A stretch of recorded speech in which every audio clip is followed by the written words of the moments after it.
This is Unrendered, and you're watching IKTV. I'm Tony Regisford chatting with Douglas DeFreitas of Nice Radio. Dougie, when we went out in the break, I was saying that you're making these assertions about Ralph, and I'm saying that, we can't assume that because you're saying that it is so. Now, let me put this scenario to you.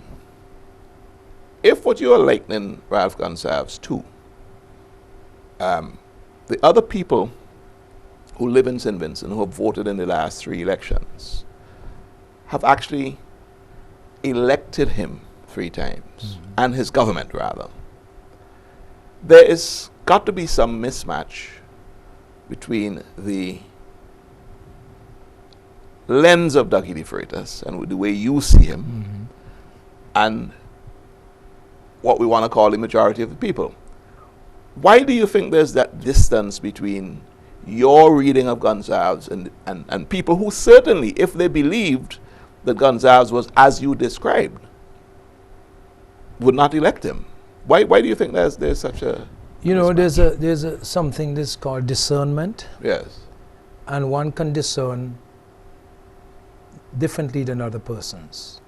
The proof of the pudding is in the eating.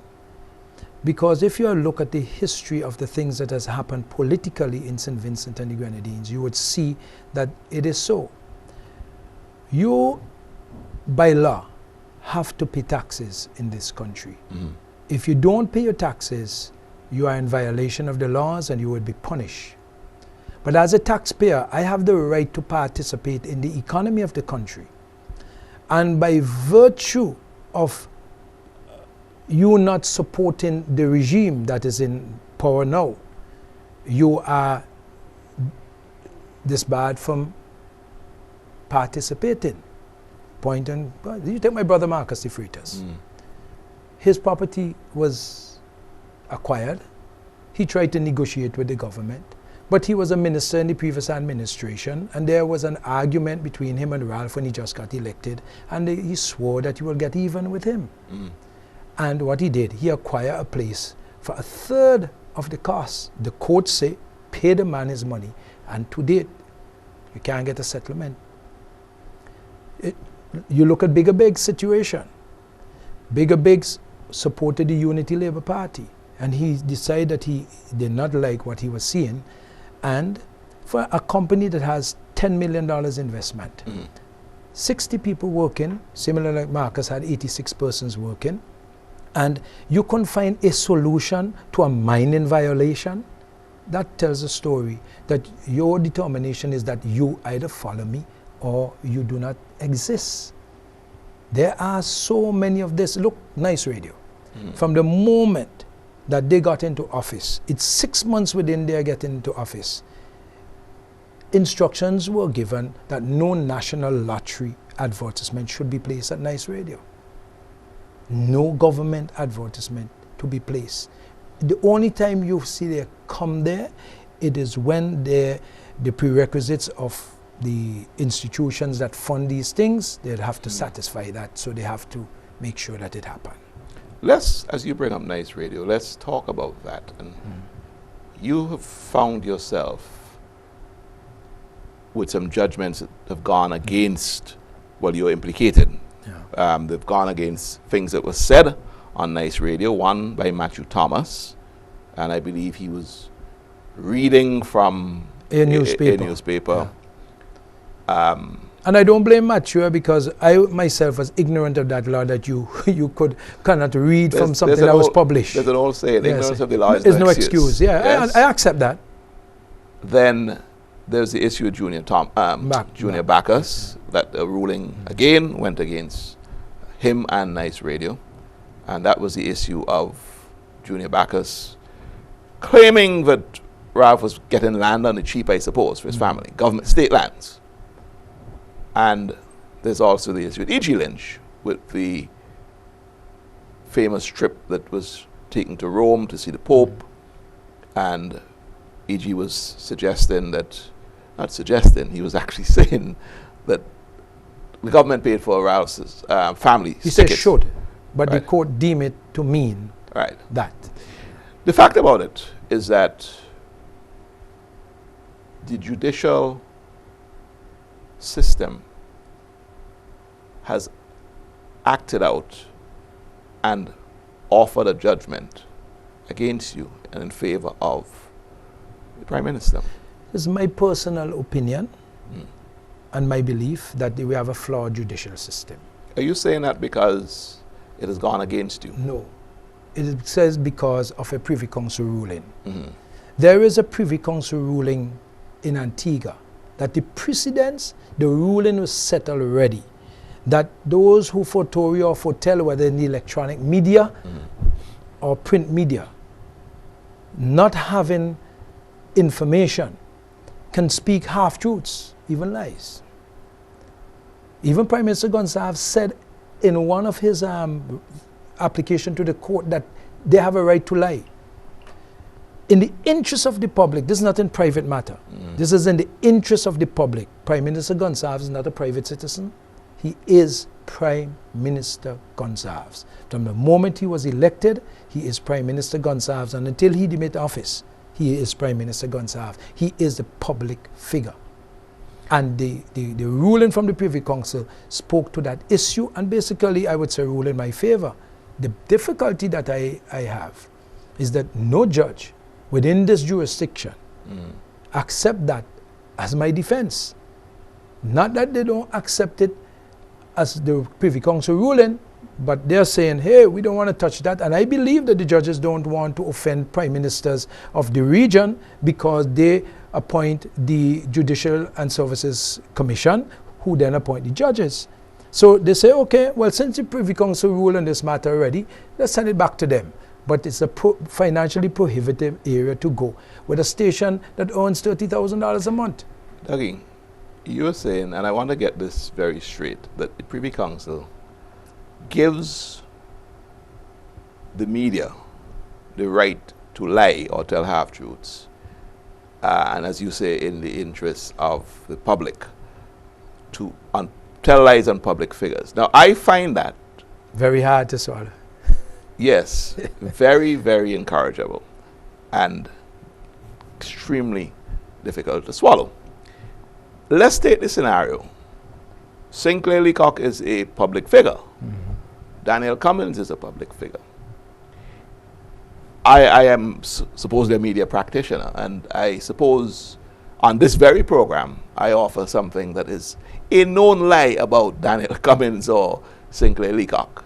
Are you saying that they don't have the right, or I would win them if it went to the Privy Council, if there was a slander?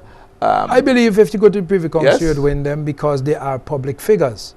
And it doesn't necessarily give a person a right to slander you. I don't want you to misunderstand this whole matter of But in lying, in telling things, in saying that the Prime Minister used government money to spend for his children, his wife or whoever, to go to Italy.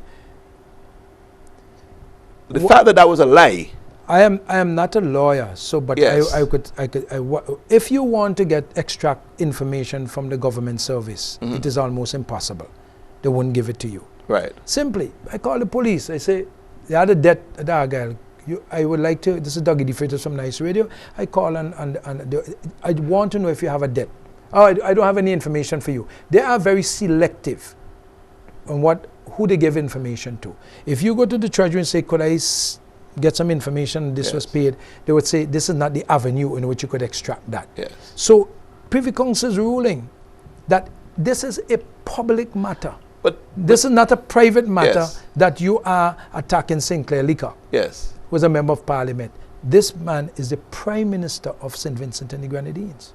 But I should not be able to say, as a media person, I should not be able to say, Sinclair Leacock did X and Y, knowing that I am not sure if he did it anyway, right? And knowing that it is extremely liable. But you see, isn't what? Extremely damaging to his character, and sets him in a position where, in a non-gracious position with the general public. I am doing journalism with a responsibility. How could the Privy Council sanction that? But you just said it. Yes. After all of this claim that is defamation, Prime Minister Gonsalves, as you say, been elected 3 times. So how could his character be so damaged that he is still Well, elected. maybe that's why it's an 8-7, another 10-3. No, but look at his Yes. constituency. He has expanded the margin. But his party may have suffered as a result of all this slander. No, but the his point party suffered Yes. because of improper management of the government Yes. of the country. Well, I'm just and throwing the that people. out. Yeah, I'm just saying. I'm But just let's get back to this Privy Council thing, because I want to talk about the rulings that you have had against you. Yeah. So let's just understand this, because I want to know what your conviction is.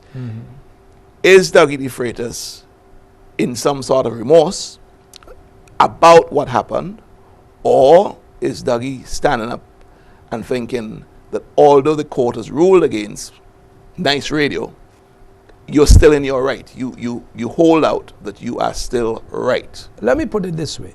I do not believe in slander.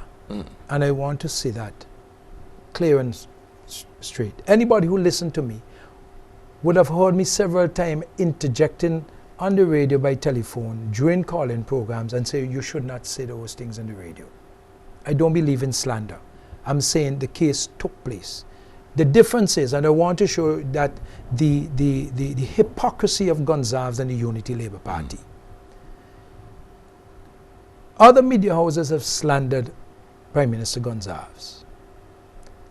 And he asked the media houses to apologize, and he went after the person who did the slander. Wasn't that offer made to No, you? never. Never was? This is how the letter is written. Yes. We want an apology, however they want the apology, where they want it, Right. plus $250,000. Right. The prerequisite was $250,000. I have spoken to Gonzalez's lawyer, and I said, why you all don't want us to apologize? Just if we don't So you're apologize. saying that there wasn't just an option to apologize? No, there's there an was option. There was never an option just to And apologize. they gave the impression Yes. several times that we never wanted to apologize, and that is not true. The problem is that the prerequisite is $250,000, and the apology, you're sending me straight to court, and I'm at the mercy of the court. I stand on my own convictions, and I don't think that he is fair to Nice Radio, because the radio station itself didn't do him any harm. The New Democratic Party buys the time from Nice Radio. It is not a Nice Radio program, and they buy the time. If it was a Nice Radio program, I could say, aha. But Dougie, you are, and we're at the end of the second section, but you are simplifying this. IKTV can get sponsors for a particular program. I don't have a sponsor for New right? Times. Well, I'm just saying. They buy the time. I'm saying Yeah. the ULP decides that they want to do a program on IKTV. And it just so happens that the program that they're doing is slandering Mr. Eustace from top right down, Linton Lewis, and that's the content that we are pushing out on IKTV. You think it's good enough for us to say, well, this is not us, this is the ULP? No, Isn't the media house responsible? Yeah, but ultimately I'm saying it in the content. I'm saying it in the context of how you ask somebody to resolve an issue, Right. an issue of apology before you taking them to court. Okay, let's hold it there. And when we come back in our third segment, we'll pick that up. And I also want to look at the future of Nice Radio, given the massive settlement that's being required right now. So let's pick that up in the third segment. You're watching Unrendered, and my guest is Dougie DeFreitas. More with him when we come back.